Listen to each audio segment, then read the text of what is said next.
I'm back in training, but very, specific type of training to rehab and strengthen the other part of my body. So it's like when people say work around your injuries, I'm working around my injury right now, making sure that I don't re-injure anything again before I get back in the mix. Well, in the mix was Anderson Silva. That was something that everybody was talking about. How close was that to really happening? How'd you feel about that possibility? Well, it was close coming from Anderson's manager, but I didn't know, and like I must have got a dozen phone calls. Hey, did you see what Anderson's camp said? I said no, and then so I just got online and checked it out. I usually try to stay off the internet, and so I checked it out. I'm like, oh, well, maybe it might happen. I'll do a rush job and hurry up like I did against Rich, and it just didn't happen. Injuries mounting up. In your career, you've not taken a lot of damage, but you are a little bit older. The career, as far as you see it, what do you want out of this? Is title the end game, or is it exciting fights? What exactly are we after at this point? Right now, it's just one fight at a time, and if it does come up, if I keep my win streak on, then I would be up for it. But other than that, I want the super mega fights, out of the country or here, wherever.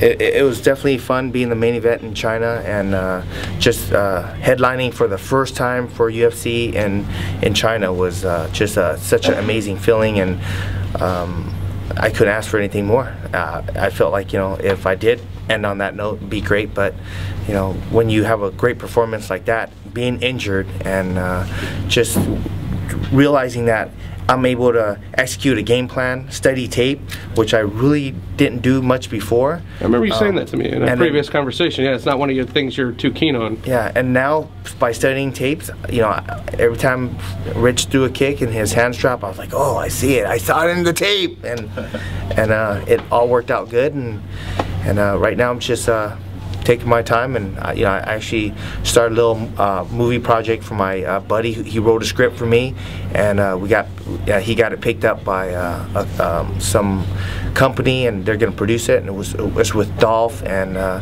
few other actresses that's about to get signed. And I'm the lead in the movie, and it's like an action drama. It's like heavy acting, but I do get to throw a lot of guys on their heads. So. Do you think you'll know? Okay, here's where I should stop, or do you think that's going to be a tough one to call? I think just going through it like every day instead of like thinking so far ahead.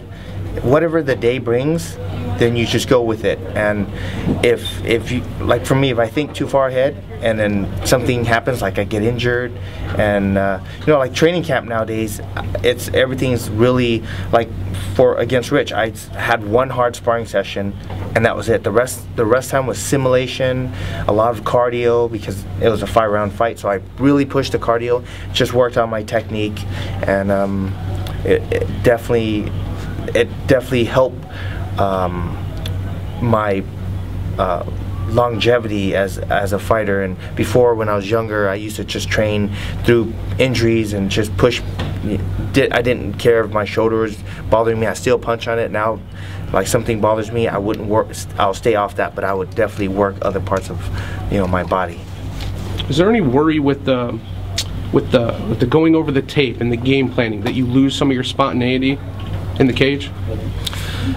Not really. I think going over the game plan, you work on the moves that might connect and find the openings for that moves, to break down his weakness. But at the same time, you can't just throw that move all the time. You have, like for me, I have a whole arsenal of moves.